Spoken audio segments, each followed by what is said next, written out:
बाबू कहानी पर गौर करेंगे। अपने ही यूपी में जिला बलिया जिला में गढ़गौरा गांव बा।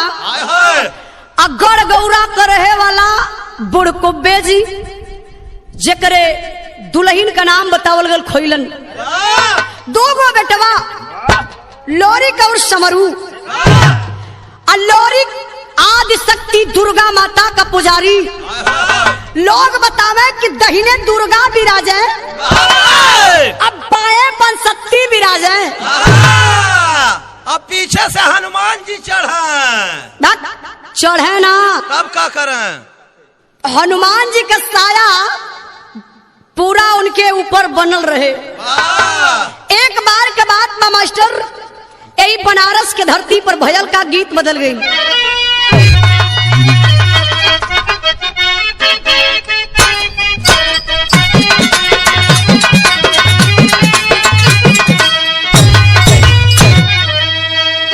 ए गीत के हमारे माता बहन बड़े प्यार से गावेली। कैसे गावेली मास्टर?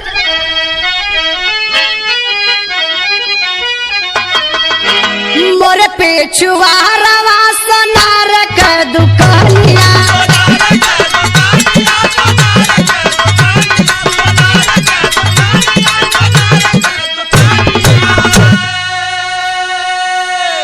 झूलन गड़ेला तीन पातियान के, झूलन गड़ेला तीन पातियान के, पहाड़ा निकला गीत आवरातियान के।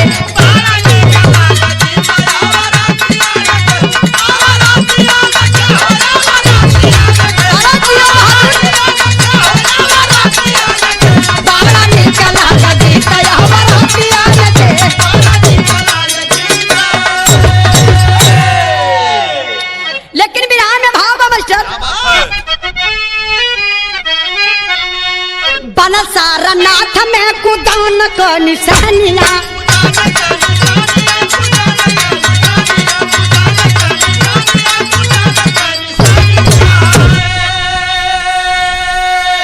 कबो न डराइले वो समारिया से, कबो न डराइले वो समारिया से, चिरना पाथरे का छाती ताला हरिया से, चिरना पाथरे का छाती ताला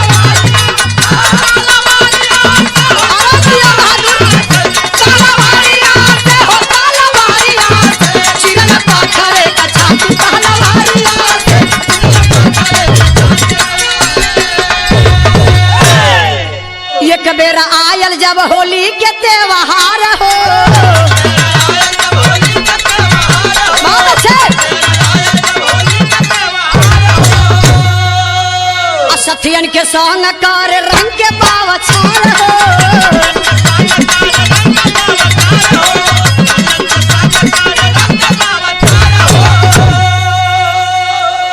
रंग फेंक भारत पीछे कोरिया से, रंग फेंक भारत पीछे कोरिया से, चिरल पाथरे का छाती ताला हरिया से, चिरल पाथरे का छाती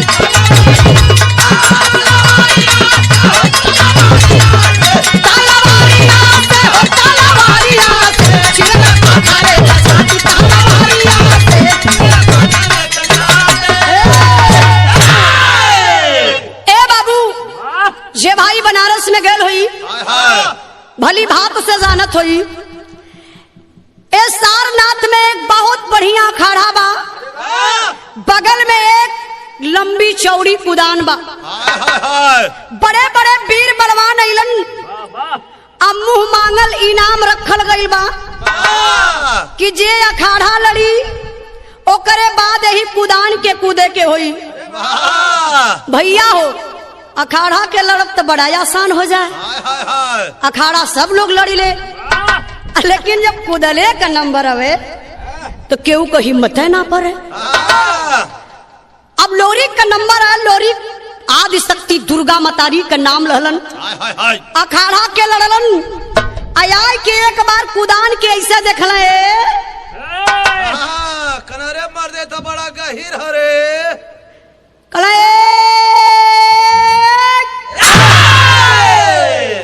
देखा निशामा मत चल जाया तू कूद गलन।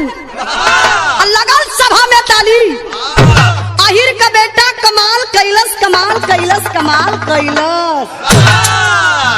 अरे तने पे लोरी के ना चला लगना बाल फुलाई के फुलना शुरू हो गए ना। अब सामने होली का त्योहार बा।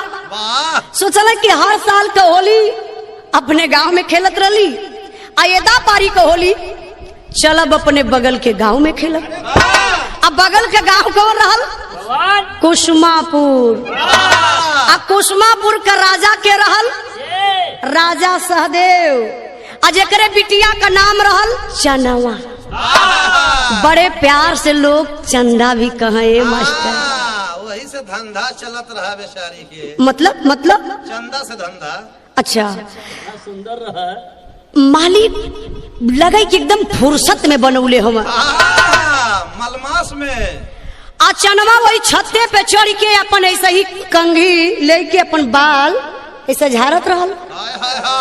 यहाँ से लोरी चल तो लोरी कैसे चलन मास्टर साहब गीत बदल गई हो।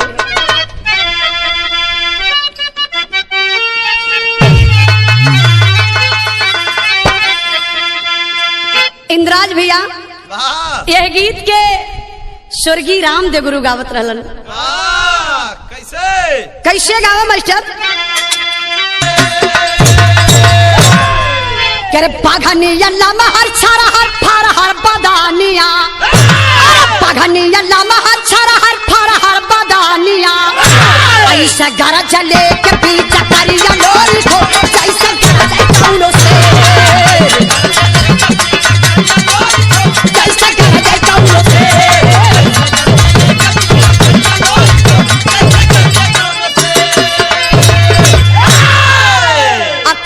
खेलत बगल गौआ में आइल रंग डाल चनवा रंगमई में भीग गइल।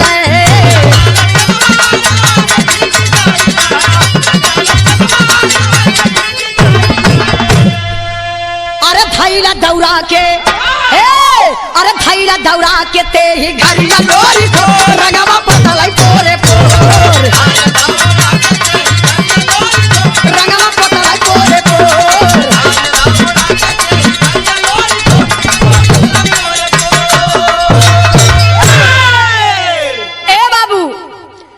चनवा छत्ते पे ऐसे ही अपन बाल कंघी करत बा। लोरी के देखलस चनवा न, बाप रे बाप लोरी कभी सुंदरता कम ना रहल। मुकेश बाबू लोरी के जवाना सब जिम करत बा, बॉडी बिल्डर बनत बा।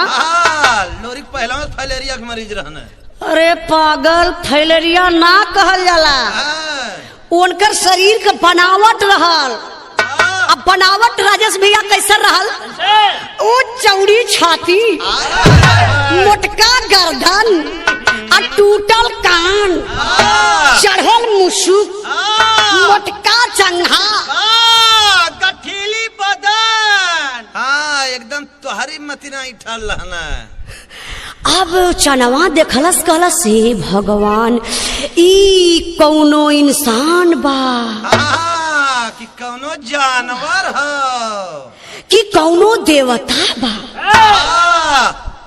चनवा देखती बा कलश की अगर ये मर्द हमारे जिंदगी में मिल जात न तो दू चौकी रोज तोरत आराम से। अच्छा तो एकर मतलब का भैया? जात ओलंपिक भी। अच्छा ओलंपिक। राजेश भैया आपका कुश्ती जानत हुआ कहाँ होत बा? गद्दा पे ओलंपिक। चढ़ा कई हाथ नीचे हो जाए। ओलंपिक खेल मतलब ओपा पटकी का पटका होई, गद्दा इतना नीचे घुस जाता। लेकिन बारे पहले का कुश्ती शरीर बनावल रहल। चनवा कली हम तो तेज ना कह पाई। लिया के बाल्टी रंग घोर के चनवा लेके ऐसे ही खड़िए बाड़ी। जैसे ही लोरी बरजा से गुजरत हुआ चनवा ले के बल्टी के रंग कले लोरी का अरे माई रे तो के कब ले लोरी ठीक 4 कदम पीछे हटना कना रे। तब न लोरी का निगहिया ऐसे ऊपर पड़ल कना हो रे। अरे मर्दे ये तो खाली मैक्सी पहले हरे गैलला का बतिया से लगत है। बारे तोहर बात रहे तू इतना कल्पना करे के आ लोरी देखला काला अरे रे अरे बाप रे बाप मतलब कि ये बड़ी फूहर है रे। अरे यार ना समझ में वाला तो मत बोलल कैली वेरी ब्यूटीफुल लोरी कल की भगवानी परी छतवा पे उतार दे ना डायरेक्ट जमीन पर छत पे लोरी कल सोचता हुआ लोरी अच्छा तो चनवा के बारे मालिक कैसे बनौले रहलन।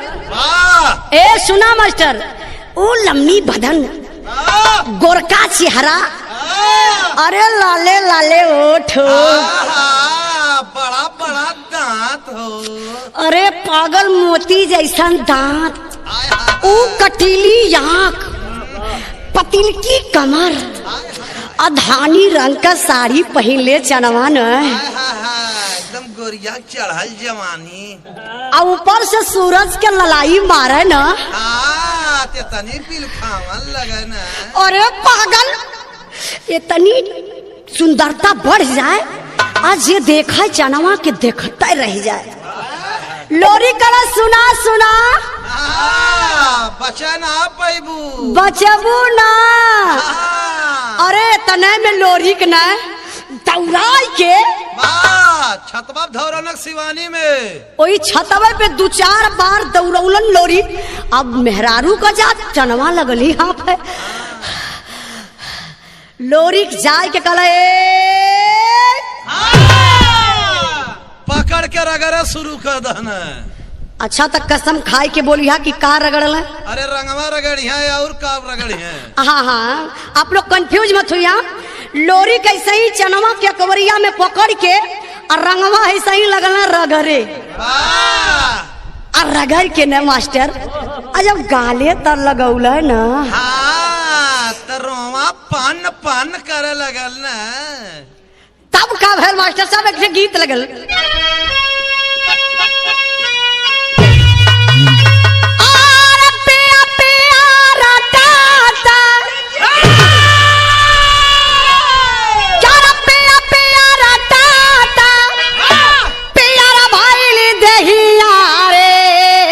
सखिया अरे पिया मतलब का यार प्रीता दे भागल रे सखिया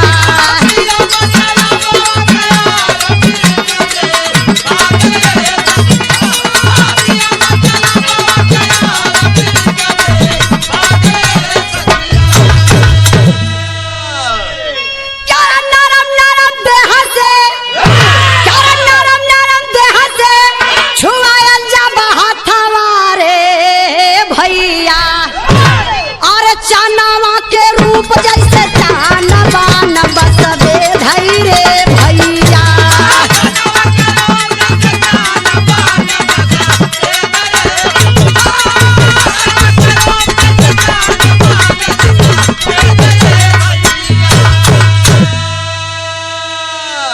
ए बाबू कहल जाला कि प्यार कईल न जाला प्यार हो जाला।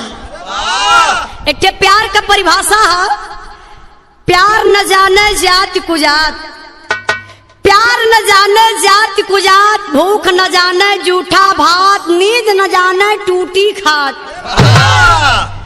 अब जब लोरी के लगल रंग लगावे अरे तो लगल सुता वही करवे में हल्का से चनवा तकलस लोरी के तरफ और लोरी तकलस चनवा के तरफ और दोनों जने का नयन लड़ी गया। मतलब दुल्हन के आँख फूट गई। अरे पागल आँख लड़ले से फुटैले देख लो सेंटरवा बाजार में लड़ल है ट्रक फाट गया तो आँख नहीं आँख लड़ले का मतलब अरे कैसे बताई आँख लड़ले का मतलब कि प्यार प्यार प्यार प्यार जाने ला ना प्यार प्यार हो भाई प्यार का होला हो रोटी में लपेट के खायल जाला हो बात कहा फराला तोहरे गांव में कुल फरा ही नहीं छोट बड़ा अब दोनों जने के दिल में प्यार हो गयल, तब मिलन बड़ा मुश्किल भयल। लोरी के ठे उपाय ढूंढल, कहला कि जो ने दोनों गांव के बीच में एक नदी बा, और वही नदिये पे मास्टर साहब एक पीपल का पेड़ बा।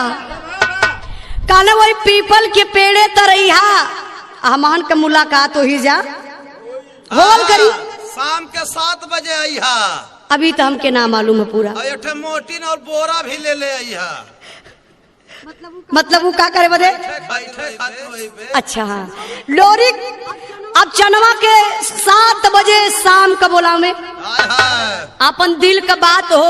हाँ तो सवेरे 6 बजे छोड़े। यार तू काहे इतना झूठ बोलेला? सही बोलत है। अब एक दिन के बात बा, चनवा ना खात बा ना पियत बा। सवेरे 7 बजे से जाय के हुई पीपल के पेड़े तर बैठ के बाबू शाम का दलस 7 बजा दलस। जब 7 बजे लोरी पहुँचल न, चनवा रोवे की रोइबे न करे। लोरी घबराए लगल, कोनो दूसर आ गल का? नहीं यार, अब लोरी सोचत हो कि आखिर भयल तो भयल का। पूछला कि आखिर तू काहे बदे रोवत हो? तब चनवा बतौली, का बतौली मास्टर?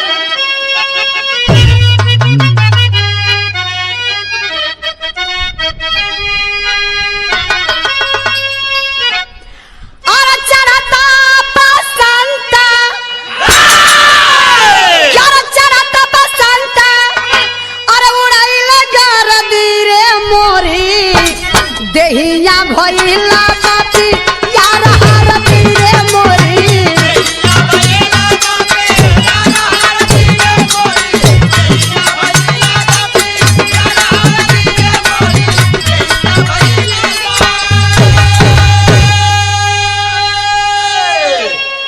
क्या जाने नहीं मैं बहिया, क्या जाने नहीं मैं बहिया, छोड़ा हरा जाऊ हो जन तू हमके हंसाई के रो, वही हरा जाऊ हो जन तू हमके हंसाई के रो।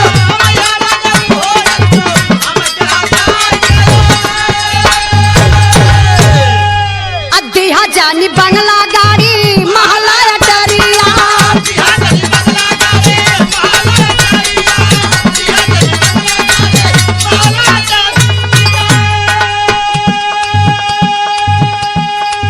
अब पहिने के दिहा भले फटही लुगरिया।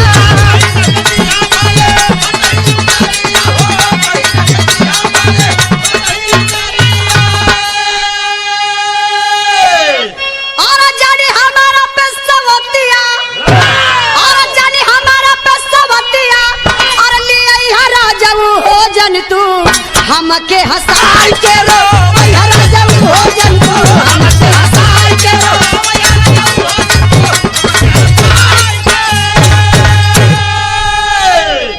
ए बाबू, चनवा के टेंशन बन गल।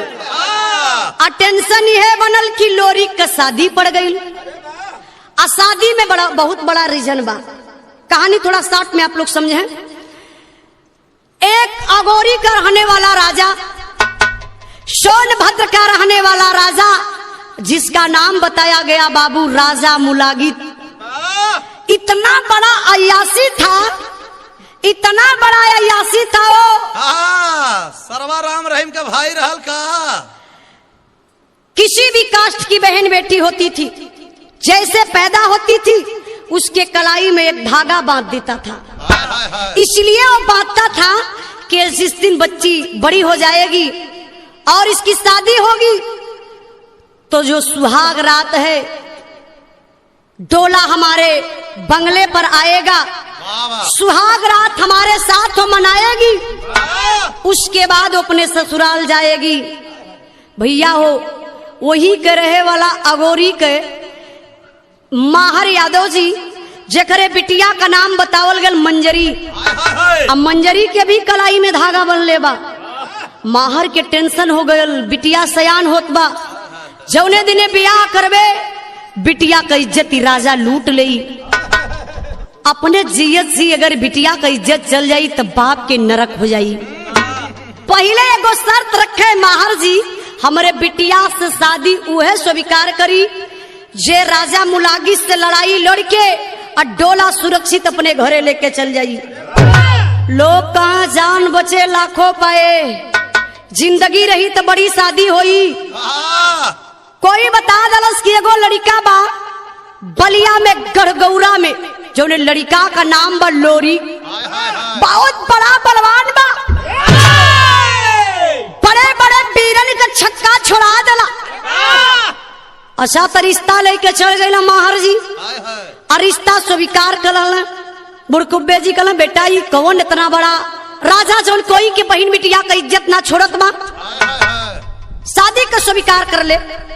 शादी तो पड़ गई ले बाबू। जब लोरी गईले बारात लेके, जब लोरी गईले बारात लेके गढ़गौरा से सोनभद्र में शादी हो गई, बारात वापस आवे लगल। अब राजा मुलागित अपने सेना के ललकार दलस, लग गई बाबू लड़ाई, दोनों तरफ से लगल खचखच खचखच खचखच खचखच, गर्दन कटे। बारे लोरी निकाल तलवार, जतना राजा मुलागित का सेना रहल सबकर गर्दन काट दहलन। राजा मुलागित कभी गर्दन कटला। अब लेके बाबू डोला जब अइला जे भाई गए होई सोनभद्र, एक पहाड़ी बा चौपन से पहले पड़ेले मारकुंडी पहाड़ी, बहुत बड़ी वो चढ़ाई है। जहां मंजरी का डोला रुकल तो मंजरी कली स्वामी जी इतना बड़ा काम कैला, अब हम चाहते हैं कि हमारे नैहरे में कोनो निशानी दे दा। लोरिक निकाल के तलवार मरलन, एक बहुत विशाल पत्थर था, वो 2 टुकड़े में हो गया। मंजरी जाय के 5 जगह सिंदूर से के टीक दहली। डोला लोग आज भी उपस्थित बाबू, जे भाई गए सोनभद्र में देखत हुई, बहुत बड़ी एक प्रतिमा भी है लोरी के, और बड़ा पर्यटक स्थान भी बा।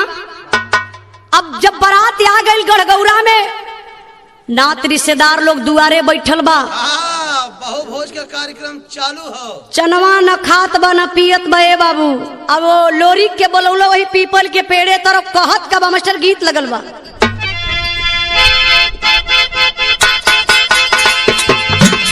क्या बात है?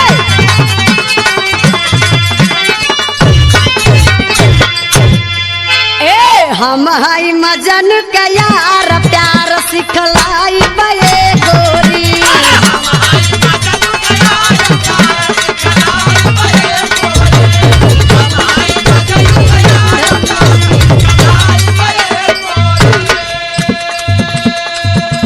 जनवा करा सुना हमार बात। ए प्यार नहीं होला खेलवा यार बतलाई बतोह के,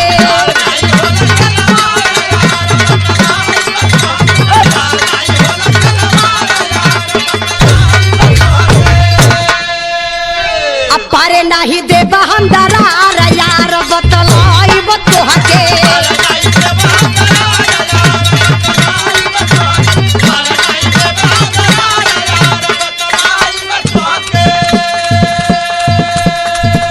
मंजरी मिलल बतोह के दिहल इंसान के,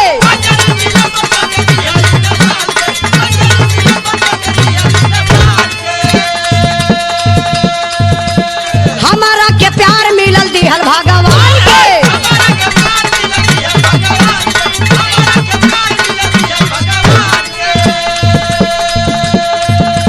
जीत होई होई के करहार यार बतलाई बतोह के, जीत होई होई के करहार यार।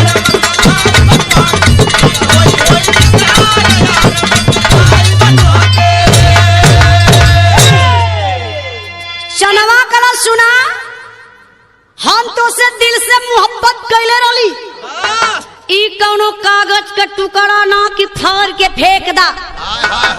हमारे तोहरे प्यार का परीक्षा होई, शर्त यह रखल जाई, भोर में अगर तू पहले आ गईला, 4 बजे से पहले आ गईला, तो ए पीपल के पेड़ में 5 जगह यही तलवार से निशान कर दिया। बाजी तू जीत जाइबा, जब तू कहबा तो हम के माने के पड़ी। अगर हम आ गईली तो 5 जगह सिंदूर से हम टीक देवे। अगर हम बाजी जीत जाब तो जो हम कहा तो के माने के पड़ी। तब लोरी कैलन का मास्टर साहब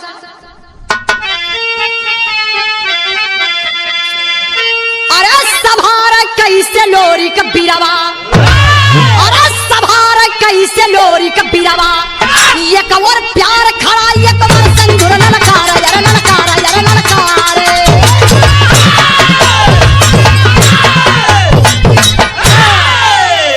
समारे कैसे लोरी का बिरवा, ये कवर प्यार खड़ा ये कवर संदूर ललकारे।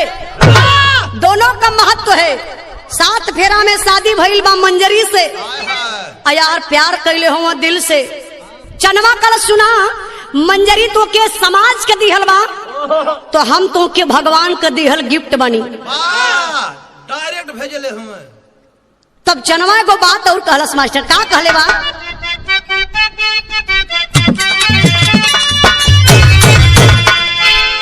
झंखे लोरी के नौजवान चनवा भरे मुस्कान,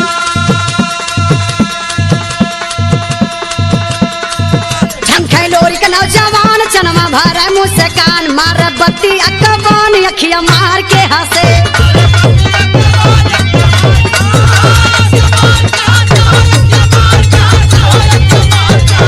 मार बत्ती अकबान अखिया मार के हंसे।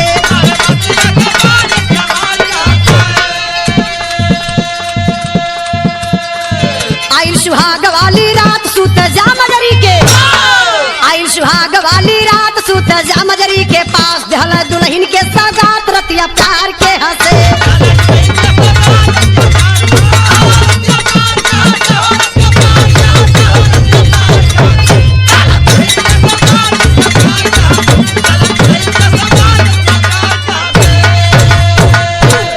जबकि बजल भोर के 4 झट से उठा बिछौना, जबकि बजल भोर के 4 झट से उठे बिछौना, तार बाप रे बाजी गईली हार दहिया झार के हंसे।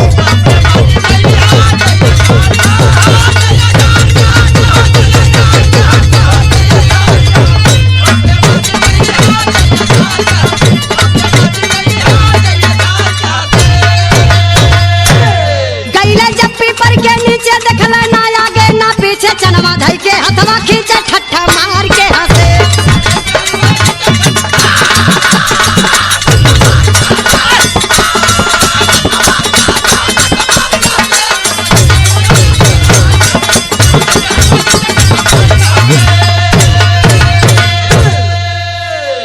ए बाबू सुहाग करात बा, लोरी गईलन घरे 12 बजे तक जागत रहला कि सुबह में हमके बाजी जीते के बा, लेकिन संजोग देखा जब 12 से 1 बजल लगना लोमड़िया है, हल्का हल्का पुरवा हवा चलत बा।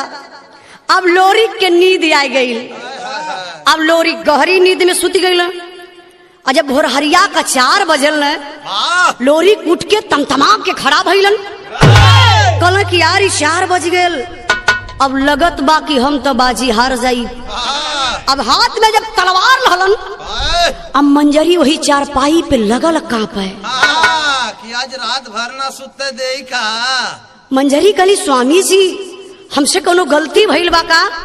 लोरी कला ना ना सुते, अगर जीत जात तो तोहार, हार जात तो बेकार। इतने कह के लोरी चल दहल। अब मंजरी सोचत है भगवान जीत जात तो तोहार, हार जात तो, अब एकरे आगे बतिया ना समझ में होता। बार बार सोचत थी कि जीत जात तोहार हार जाब, जीत जात तोहार हार जाब। लोरी गईलन पीपल के पास, यहाँ वहां देखल कल अभी तो टाइम बढ़िए बा। 2 बार खेखरल कल केहू तो नालूकत बा। लोरी के लगल बाहो खोटियावे आ ले के तलवार जब सोचल कि निशान मार दई, आ तब ले पीछवा से आई के चनवा आ लोरी के कलैया पकड़ से कले कहा बिना नहले पीपर ना छुए के, काहे सुहाग रात वाला कपड़ा पहन के आयल हवे। अच्छा तो ज्यादा जानकारी है बारे भैया। अब चनवा कली सुना सुना हमार बात का कोली मास्टर साहब। अरे दुल्हन के संग रहला सोतल राजा तोहार निदिया नहीं टूटल।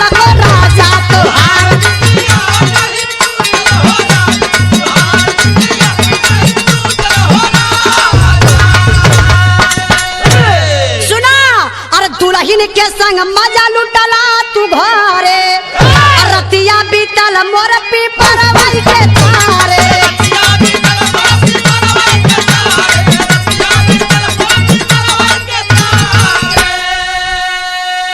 अरे देखा से नुरवाना छूटल या राजा तोहार निदिया नहीं टूटल या राजा तोहार निदिया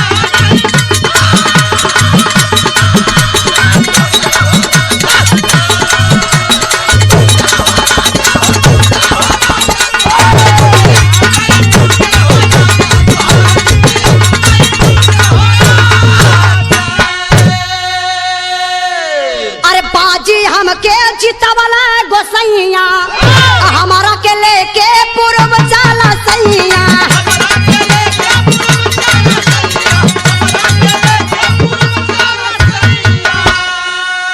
अरे बिरहिन का किस्मत बा फूटल या राजा तोहार निदिया नहीं टूटल हो राजा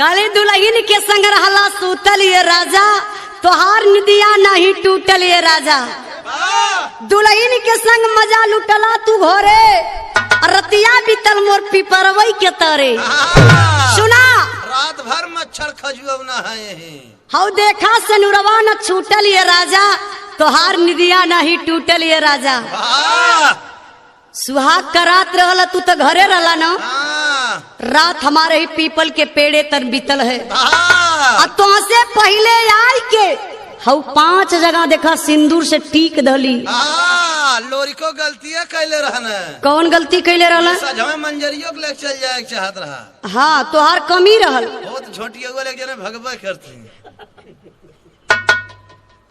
तोहार कमी रह जाए के ना तो के शिक्षा दे दे चाहता लोरी के अब देखे चनवा काली सुना तो से पहले आके 5 जगह सिंदूर से टीक दले बनी बाजी हम जीत गईली अब तो के हम यहाँ छोड़ब अब तो के लेके हम चलब पूरब देश से तो चले के पड़ी लोरी कल की हम तो वचन हार गल बनी कल एक बार अपने मंजरी से मिल रही चनवा कल ना लोरी कल एक बार पैसा ऐसा ले क्वार्टर कहाँ से ले के रहा चाहिए न चनवा कली की ठीक बाछा कहा था मिले के तो चला मिल ला लेकिन हम तोरे साथे चलब अंदर जाए के तू मंजरी से मिली हम दुआरे बैठ के ताकब हम दुआरे खड़ा होके वहीं से इंतजार तोहर करब अब मिलने का टाइम में तने बा 3 बार हम एड़ा धमकाई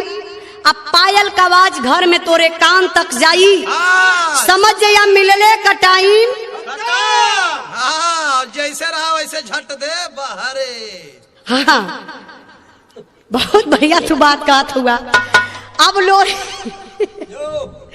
चनवाई बाहर खड़ी लोरी गईलन मंजरी के पास अब मंजरी से बाबू कल की प्यारी मैं तो वचन हार गया हूँ अब मैं नहीं रह पाऊंगा तुम्हारे साथ यार चनमा बड़ी बहरे खड़ी बा आ चनमा देखलस कि टाइम बहुत ज्यादा भइल बस अपन एड़ा उठौलस 3 बार धमकौलस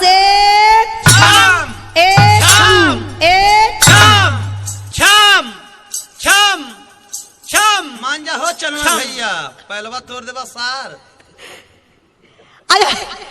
3 बार पायल का आवाज कान तक गई लोरी के उठ के लोरी खड़ा भइलन आई गई बहरे अवहरिया समरू दादा गैयन के चारा चलावत रहला जाय के लोरी समरू का पैर एक बार ऐसे ही छुअला अब लोरी देख लोरी जाय के समरू दादा का पैर छुअत हवे समरू दादा कहला कि अरे अरे अरे अरे लोरी का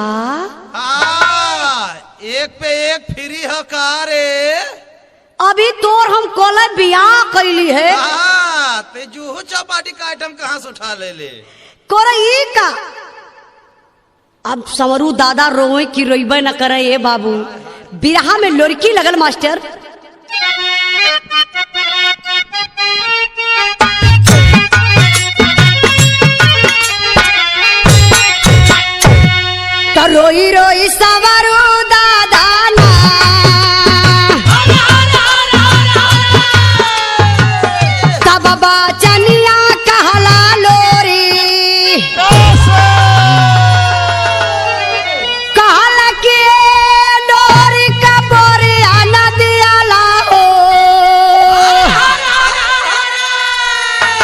हाई पागार आनु हो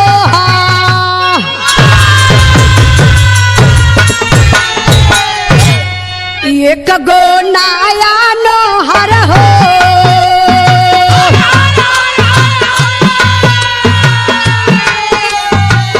कन्या बिलखत बाटे घारा कहल के लोरी का पानी आना पे हो आया बता गौआ जा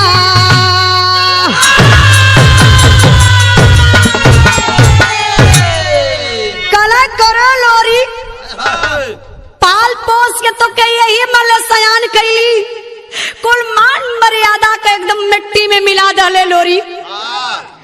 अब इतने में समरू रोवत रोवत गुस्सिया गईलन कहलन का केरा गाय के छन्ना मार के दुहली गाय के छन्ना मार के दुहली अवटल दूध पियवली हो अकाई दिन देखे खातिन पट्ठा तो है बनवली हो कमर बुढ़ाई में मोर तोरला बोरला कुल का नाम बिरन मर्यादा के ताख पे रखला देख के गोरका चाम बिरन जहिया हम मर जाई बहो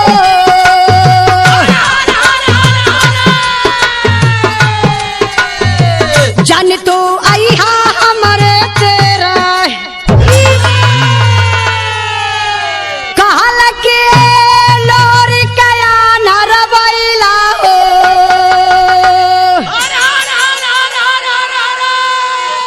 अतोह के लौके नाही पारी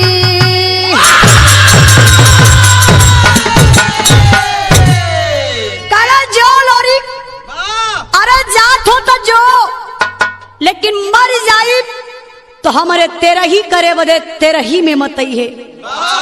अरे तू तेरही का बात छोड़ रे मर जाई दुआर करे बदे मतई है। अब लोरी का मजबूरी बे बाबू चनमा ले के लोरी के पूरब देश से चल रही अयाहर का बात छोड़ा चनमा लोरी जाए के कैसे बितावत होवे वहां का बात तू छोड़ा जरा से आप लोग दिमाग लेकर के चलिए बाबू। यार मंजरी बेचारी नई नवेली दुल्हन बा कहल जला कि ऊंचवा पर से देखा घरे घरे लेखा। अब लोग ताना मेहना मंजरी के मारे कैसे मारे मास्टर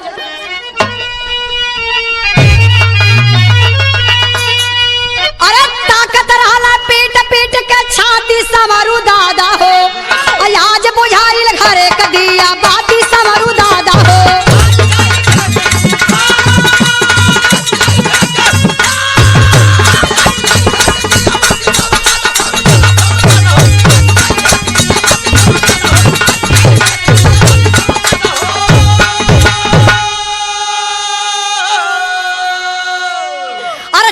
जवानी के झोंका में सुझल नहीं डहरिया हो कई बरस पर चला लेवे मंजरी के खबरिया हो अरे ताना मारा रोजवा दुश्मन घाती समरू दादा हो कादी रखबा घर में बांध के हाथी समरू दादा हो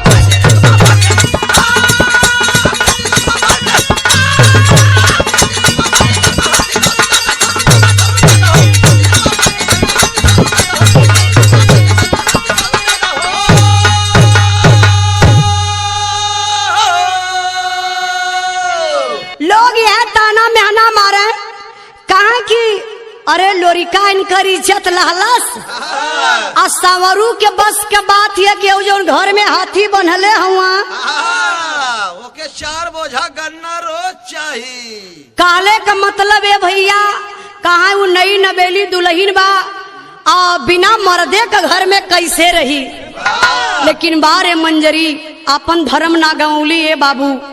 धीरे धीरे समय बीतल 20-25 साल के दिन बीतल बा आ लोरी के एक बार याद आयल कि चली अपने मंजरी से तनी मिल रही। लोरी चलना मंजरी से मिले बदे तो पहले उड़न घोड़ा चले वही उड़न घोड़ा से चलना तो नीचे नीचे नहीं ऊपर आसमान में उड़त हुए। बाबा पूरे गांव का हाल चाल रहला है बाबू। एक सारा पूरे गांव करत हूँ। तब का भेल मास्टर साहब, अरे खींचते गवा से मारा चाहत रहला जनवा बाबू।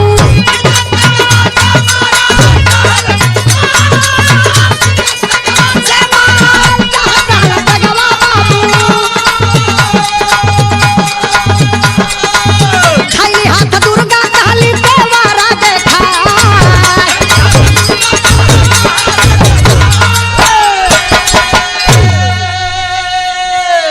ए बाबू, जब लोरी कैलन पूरे गांव का हाल चाल ले रहला, अपने घर के सामने अइलन आंगना के बीचों बीच। अजोरिया रात बा, चंद्रमा उगल बा, बढ़िया प्रकाश बा। अब देखल कि वही अंगना में मंजरी सूतल, अब मंजरी के बगल में कौनो पट्ठा नौजवान मर्द सूतल। अरे जब लोरी देखला ना, लोरी का दिमाग तो खराब हो गल। कहीं मंजरी एकरे इतनी बड़ी हिम्मत हो गई कि हमार इंतजार ना कई के दूसरे मर्द के संगे सूतल बा। लूटा थी अपने मन के। काला ना रही बांस ना बाजी, बांसुरी। लोरी तलवार निकाल लन, लेके तलवार के लेके कला अरे तवले तलवार के मरही के आदि शक्ति दुर्गा मतारी प्रकट भइली। अब मरली खींच के एक तमाचा कॉले करे लड़का। पगला गेले का रे? तोर दिमाग खराब बा। सही कहले। कला माई दिमाग खराब ना, हाउ देखा मंजरी के कली करे। अरे मंजरी सूतल न बारे। कला माई तू मंजरी के देखत हऊ, हाउ बगलिया में के सूतल बा के देखा। तब कहानी मंजरी गलती कैले ह। माई कली ओ लड़का तू पागल हो गईले। सुन हमार बात सुन ले, करे बात दुनहु का गर्दन काट दी है। तो यह न जानल चाहता कि मंजरी के बगल में के सूतल बा। सुन हम बतावत बनी, माई आदि शक्ति दुर्गा मतारी का बतुली मास्टर।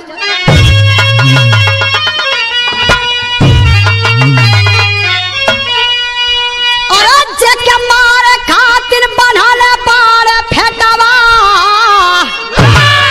सूतल मंजरी की गोदिया में तोर बेटवा।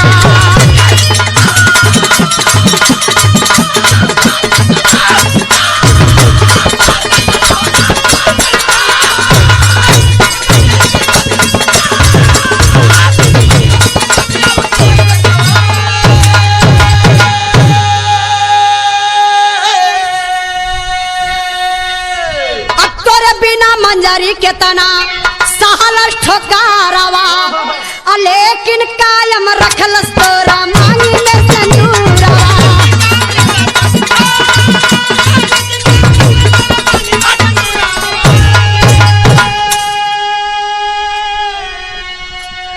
अरे बुढ़ौती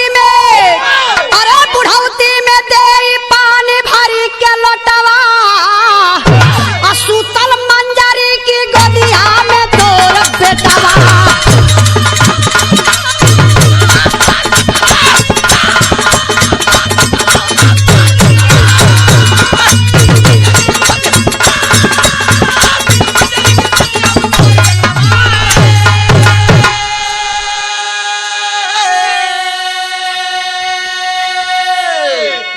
आदि शक्ति दुर्गा मतारी कहली कि लोरी सुन, मंजरी से बियाह कैले, बियाह कई के घरे लेके अइले, सुहाग रात मनौले कि ना?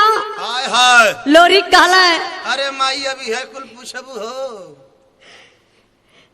लोरी कहला कि माई गलती हो गई। माई कहली सुन, तोर गलती ना, तोर फायदा हो गए। ई तोर बहुत बड़ी नादानी रहल। मंजरी के साथ सुहाग रात मनौले, वही पहले मिलन में मंजरी के गर्भ रह गल। अच्छा तो ये बताओ कि तो 20-25 साल के बाद आज मंजरी से मिले अले, का वो गर्भ अभी पेटवे में रही रे? ये तो भोला मतिन बड़ा तगड़ा लगा था लड़का। देख तोर बेटा पैदा भयल आज 20-25 साल का ही नौजवान तोर बेटवा अपने माई के लगे सूतल बा। अरे बाप रे बाप, लगल कि लोरी के कलेजा में तीर लग गई। लोरी तीर में छा गए, कहला माई बहुत बड़ी गलती से माई बचाए लहलू। आज अपने ही जन्मल के अपने हाथे मार के माई समाज में कहा मुंह दिखाई। माई हमके क्षमा कर दा। माई कहली बेटा तुके क्षमा करब कब, जब मंजरी की अपना लेबे। हंसी खुशी से लोरिक बाबू मंजरी के भी अपना ललन। अब आगे का भइल, आगे भी रहा, अगली भी रहा में आप लोगों के बताई। लेकिन आखिरी हमार कहना बा मास्टर साहब,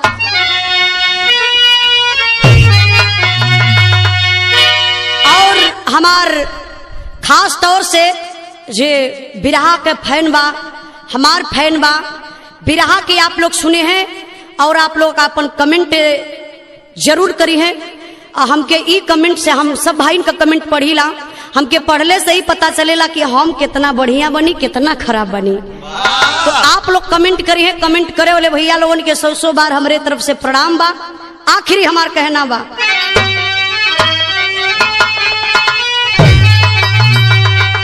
गुरु बिहारी गुरु गणेश गुरु रामलाल गुणकारी, स्वर्ग में चंद्रिका कभी बच्चन जी बने पुजारी हो।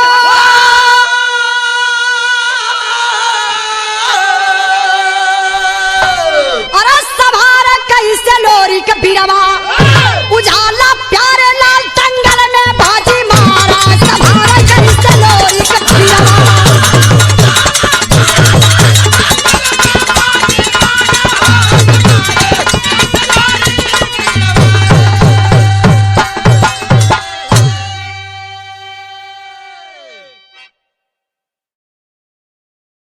आई चटनी आप लोगन के एक झलक खातिर बा।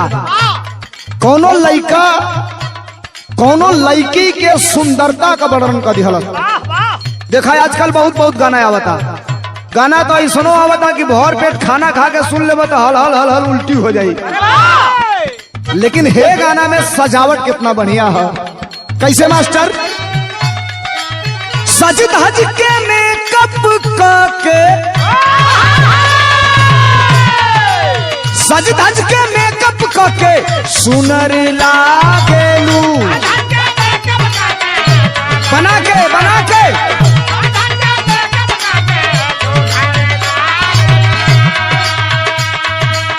लाइकिन में एक पीस, लाइकिन में एक पीस सुपर लागेलू। हीला करा है।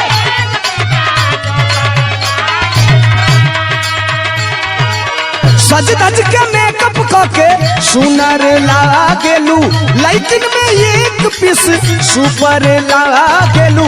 ए गोरी मारेलू जब, ए गोरी मारेलू जब तिरछी नजरिया हो। अरे हौसल कर, ए गोरी मारेलू जब तिरछी।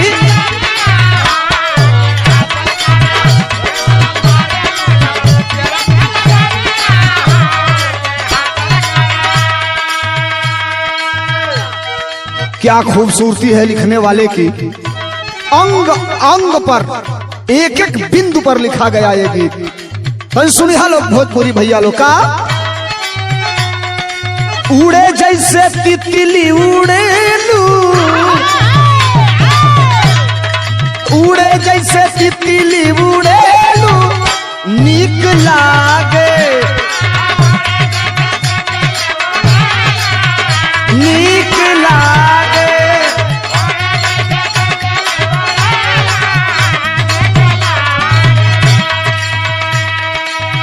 उड़े जैसे तितली उड़ेलू, नीक लागे। जाने अंगड़ाई जब लेलू, भागी जागे।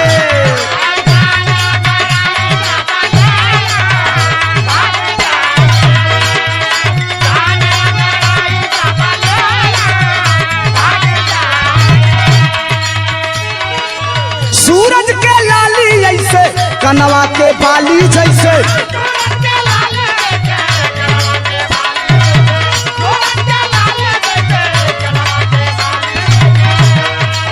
लचके कमार तोहर फुलवा के डाली जैसे।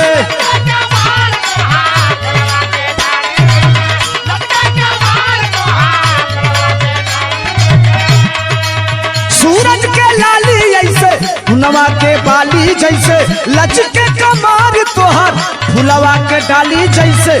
लागे लागे उठे ओ लागे लागे उठे दिल के भीतरिया, अरे डसल कर ए लाहे लाहे उठे दिल के भीतरिया, अरे डसल कर।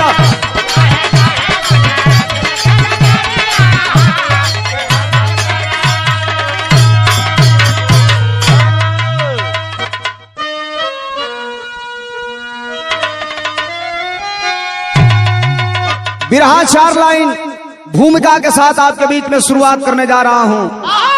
उम्मीद है आप सब पसंद करेंगे। भूमिका में कहना है कैसे मास्टर? सारथी सांवरे श्याम जिस वीर के, पार्थ पौरुष पराक्रम की झांकी मिली। कितनी हस्ती मिटी जंग के रंग में, रोती कुरुक्षेत्र की देखो माटी मिली। वीर बलवीर भी पार पाते नहीं, क्षेत्र कुरुक्षेत्र में वो जुझारा गया। अरे हंस रहा था कटा शीस आकाश में, जंग की राह में वीर मारा गया।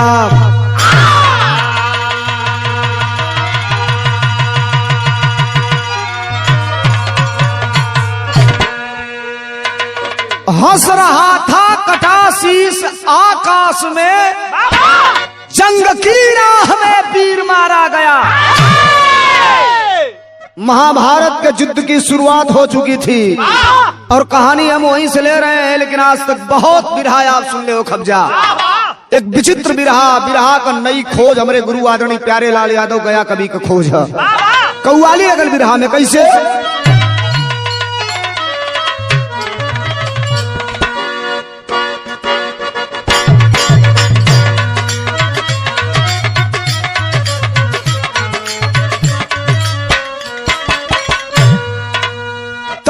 के कुदरत न सनम तुमको, कुदरत न सनम तुमको क्या शौक अदा दी है। कुदरत न सनम तुमको क्या शौक अदा दी है।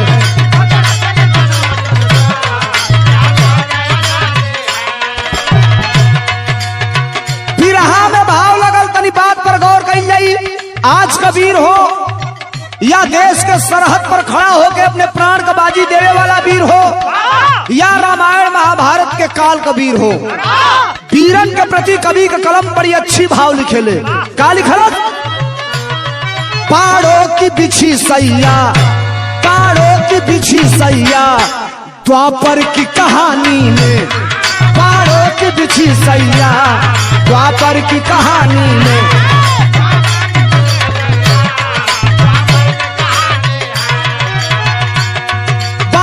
की बिछी सैया द्वापर की कहानी में।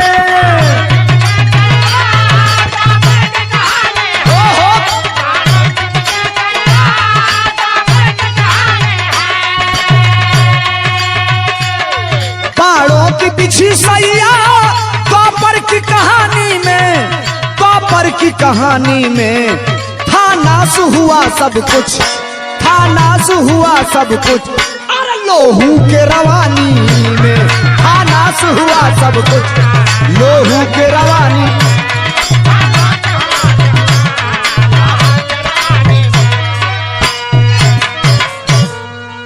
महाभारत के युद्ध की शुरुआत हो चुकी थी और महाभारत की लड़ाई 2 दिन बीत चुकी थी। कहानी वहीं से शुरू करता हूं। शेर का लाइन लगल शुरुआत बा कैसे?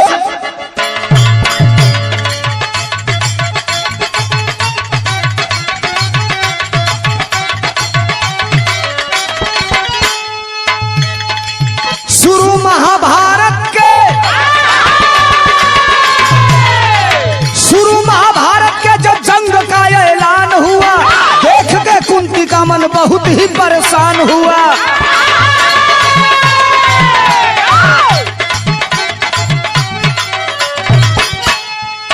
लड़ाई दोनों दल का, लड़ाई दोनों दल का जो नहीं रोकल जाई, लड़ाई दोनों दल का जो नहीं रोकल जाई, मौत के आग में बचवन के अब झोंकल जाई।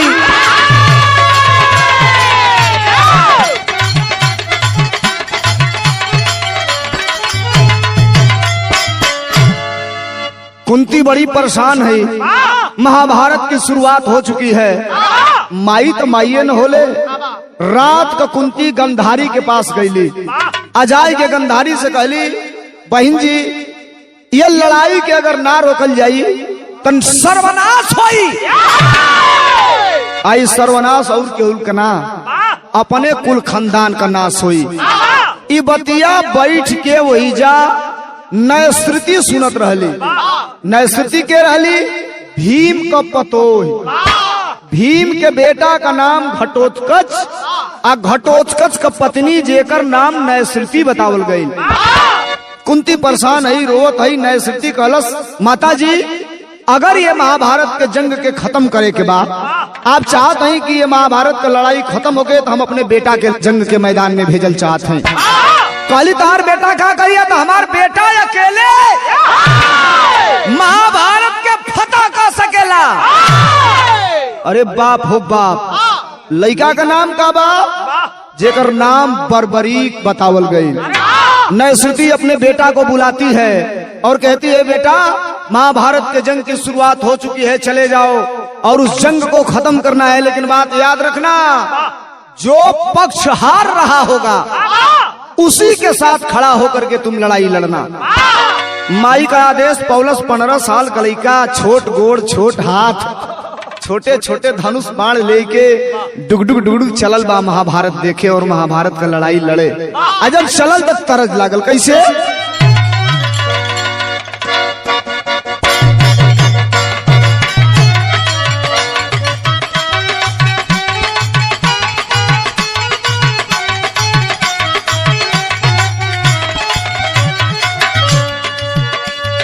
माता बहिने तरज के गावेला लोग। 1000 नया गाना आई, 1 लाख आई, लेकिन एक गाना का बराबरी करे वाला आज के नौका जमाना में तरज ना आई। माता बहन लोग पारंपरिक गीत गाई लो। कैसे गाई लो? तुहके चढ़ाई दे मैया,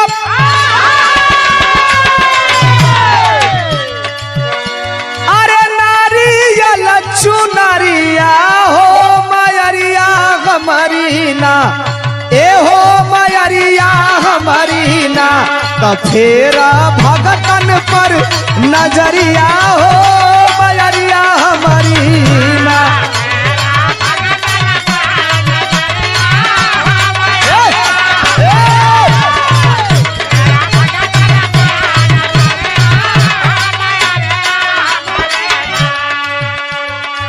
महाभारत का लड़ाई लड़े उ छोट बच्चा चलत बा, अपने माई का आशीर्वाद लेके वो समय लिखल गई। का लिखल गई? कई के पयनवा चलल, कई के पयनवा चलल, नयश्रुति ललनावा हाथे बनावा लेके ना, वो हाथे बनावा लेके ना, महाभारत तर नियनवा हाथे बनावा लेके ना, महाभारत तर नियनवा हाथे।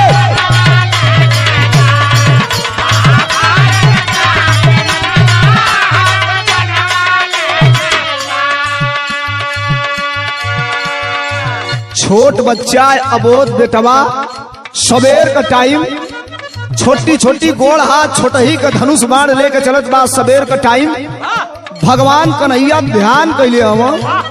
आज जब ध्यान कैले तो देखला कि पूरा महाभारत के खत्म करे वाला एगो वीर चलता। अरे बाप रे बाप, माथा ठनक गई। कैसे? अंतर्यामी श्याम जानी कैला कुल करनवा हाथे बनावा लेके ना, वो हाथे बनावा लेके ना, तबले आ गईले समानवा हाथे बनावा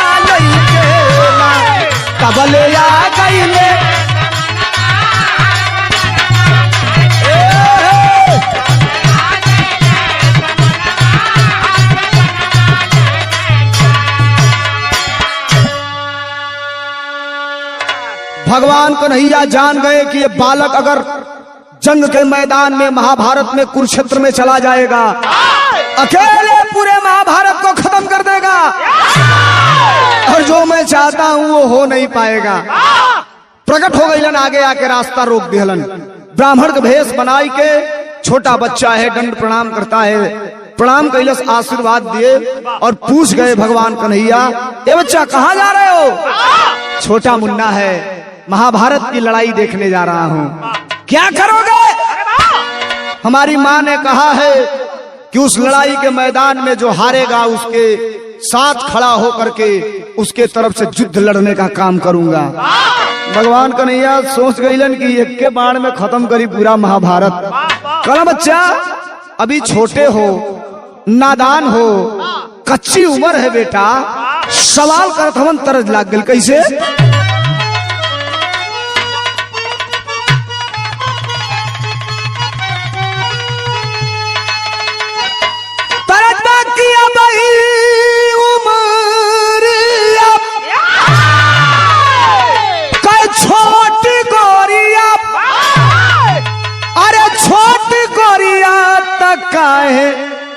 रंगले बाड़ लाले लाले ओठ गोरिया।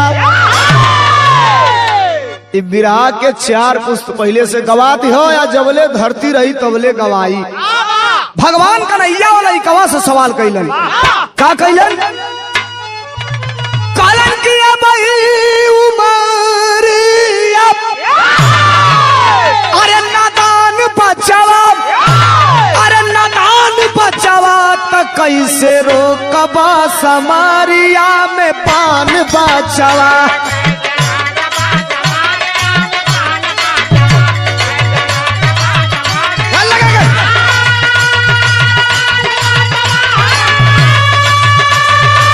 क्या बात है?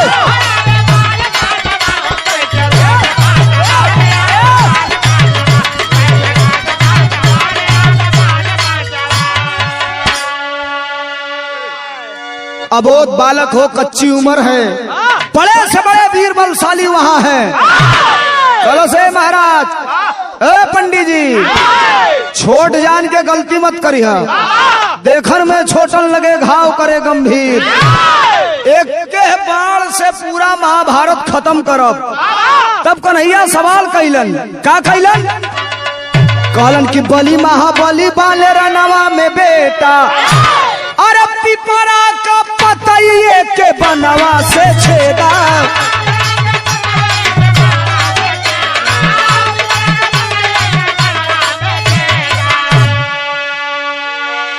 ए बालक, तुम कह रहे हो कि एक ही बाण से महाभारत का अंत करूंगा। अगर ऐसा है तो ये पीपल का वृक्ष है और इस वृक्ष के सारे पत्तियों को एक ही बाण से छेदो, तब मैं जानूंगा कि तुम महाभारत की लड़ाई एक बाण से खत्म करोगे। अरे छोट बच्चा, छोटे धनुष, छोटे बाण निकाल के तरकस से धनुष पर जो ही बाण चढ़ौलस, एगो पतई तूर के अपने पैरवा के नीचवा भगवान कन्हैया दबा लिहलन। अब बाण चढ़ाई के तान दिहलस, आ जो ही तान के चलौलस तो उन्हें बिरहा में तरज लाग गई। कैसे मास्टर?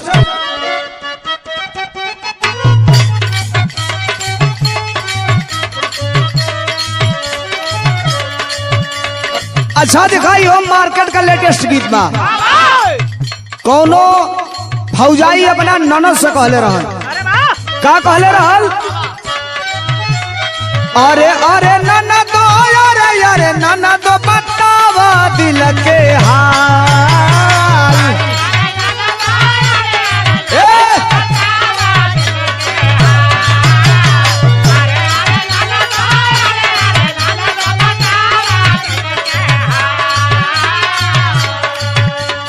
अरे अरे ननदो, अरे अरे ननदो बतावा दिल के हाल। अरे कौन अरवा ये ननदो तकलस दूनो गाल। अरे कौन अरवा ये ननदो तकलस दूनो।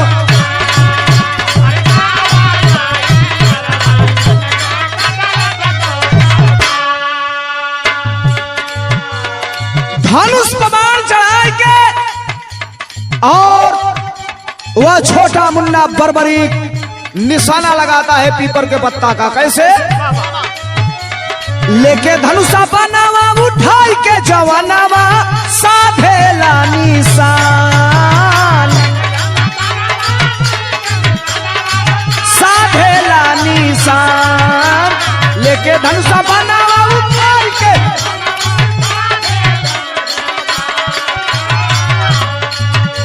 अरे लेके धनुषा बनावा उठाई के जवानावा साधेला निशान।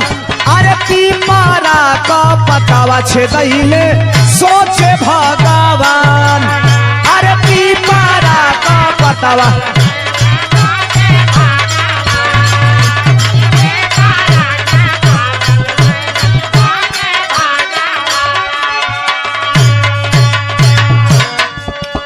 ए भैया लोग निकाल करके तरकस से बाण चला देता है और एक ही बाण पूरे पीपल के पत्ता के छेदत छेदत पूरा पीपल का पत्ता छेद के आयाई के भगवान कन्हैया के पैर के ऊपर ये पंजा के ऊपर बाण गनगन गनगन गनगन गनगन नाचल चालू कर दिया। बर्बरीक सवाल कर दिया, महाराज पैर हटाइए, पंडित जी पैर हटाइए, नहीं तो आपके पैर को छेदते हुए पैर के नीचे एक पीपर का पत्ता है, ये बाण उसको छेदने जा रहा है। सलाम के गोड़ हटौलन कहलन, अरे बाप रे बाप, इतना बड़हन बलशाली बाई कैसे? उनके पंजा पाया के बनावा तवले नाचे लागल बा, उनके तवले नाचे लागल बा।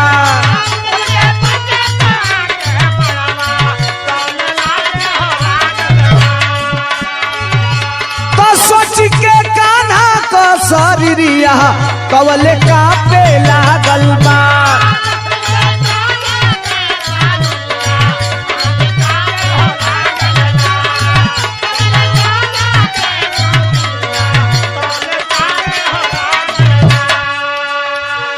ए साहब बिरहा सुनने वाले प्रेमियों जरा गौर करना, जो ही तलवे के नीचे जो पीपल का पत्ता रखे हैं बाण छेद जंग के मैदान में पहुंच जाएगा, उनकी तरफ से खड़ा होकर लड़ी, और जब लड़ी तब पांडवन का सर्वनाश हो जाए।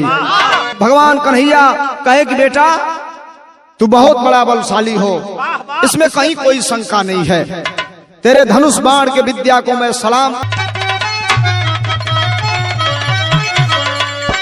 लिखल गई के बीरताई जिसकी धोखे में फंसी, अरे बीरताई जिसकी धोखे में फंसी, अरे जंग के बलवेदी पर मांगे दान कन्हाई, जंग के बलवेदी पर मांगे दान कन्हाई, बीरताई जिसकी धोखे में फंसी। सवाल कर दिए बेटा तुमसे कुछ मांगना चाहता हूँ। वो बालक कहा सर स्वीकार है, हमें बोलिए क्या कहना चाहते हैं। भगवान कन्हैया कैलन का विराह में पहपट लाग गई। कैसे मास्टर?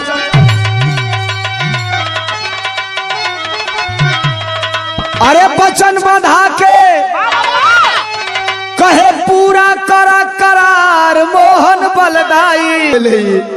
महाभारत तो बाद में हुई, पहले हमारे बद हो जाई। अहिला असली भेष में भगवान कन्हैया के जब वो बालक देखलस जान गया ये भगवान कन्हैया है, हाथ जोड़ के नीचे गिरल पैर पर मुड़ी।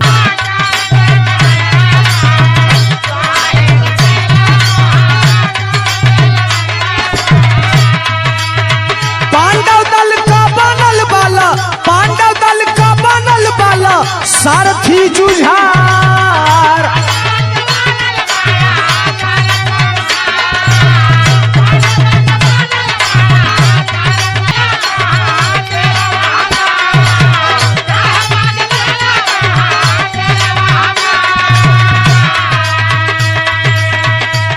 वो बर्बरीक रो रहा है, रो करके कहा प्रभु इस पूरे महाभारत के रचनाकार आप हैं, मेरे गर्दन से आपका ताल्लुकात क्या है? तब भगवान कन्हैया कहलन, का कहलन? अपने माई का ही मकसद था, एक ही मतलब था, अगर तुम अपने माँ के वचन को निभाओगे, कुरुक्षेत्र के मैदान में अगर तुम अपने माँ के वचनों पर खरा उतरोगे तो याद रखना तेरे दादा इस जंग के मैदान में यह लड़ाई हार जाएंगे। और मैं ये नहीं चाहता, मैं तेरे खानदान को, तेरे दादा को, तेरे बाबा को यह युद्ध जिताना चाहता हूँ। बाहर बेटा बर्बरीक निकलस म्यान से तलवार और अपने हाथे अपन गर्दन पकड़ के काट दिहलस, काट के दिहलस। भाई मुड़िया जिंदाबा बोलत बिया, कहलस के प्रभु माई का आशीर्वाद लेके महाभारत का लड़ाई देके चलल रहली, का हमारी इच्छा पूरा ना हुई? कहना बेटा जरूर तुम्हारी इच्छा पूरा हुई। भइल का आगे बिरहा के खड़ी में बताओ लोग कैसे?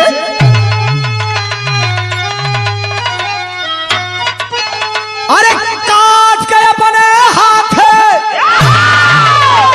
उठमाया सिरावा आले के शीश मोहन सनी को तुम देखोगे, ये मेरा वादा है, तुझे आशीर्वाद देता हूँ, वरदान देता हूँ। लेकर के बर्बरीक की मूड़ी गए। कुरुक्षेत्र के मैदान के अंदर एक पीपल का पेड़ था, उसी पे बर्बरीक की मूड़ी को टांग दिए। 18 दिन महाभारत की लड़ाई चली, पांडव विजयी हुए, कौरवों का सर्वनाश हुआ। लड़ाई जीतने के बाद भगवान कन्हैया बैठल हवन, पूरा पांडव बैठल है। क्यों हर भाजता, क्यों हर भाजता। भीम कहता होके 15 गदा मरनी तब मर गई, अर्जुन कहता होके 4 बाण मरनी तो उड़िया गई। केहू हर ऐठाता, केहू हर ऐठाता। भगवान कन्हैया से बर्दाश्त ना भइल। कहला तनी कुल जानी खड़ा होखा लोग, तू वीर वाला, तू वीर वाला, हई वीर वालो, के वीर बा, के जीतल, के लड़ल। इस सगरी साफ साफ एक आदमी वही बाज महाभारत का लड़ाई देख लेबा। पांचों जानी कहलो तो हमनी के बात क्या जीतल, के लड़ल। कहला चला एकदम आँखी का पट्टर फक देना खुल जाई। लिया के गई बरगद के पेड़ के नीचे बर्बरीक का मुड़िया वही पर टंगल यह ताकत है। कहला बेटा गवाही तुम्हें देना है कि इस महाभारत की लड़ाई को लड़ा किसने। क्या गवाही दिया? दिया गवाही मधुसूदन ही है असली बलबीर। अरे चक्र सुदर्शन के आगे ना चलल केहू के तीर हो।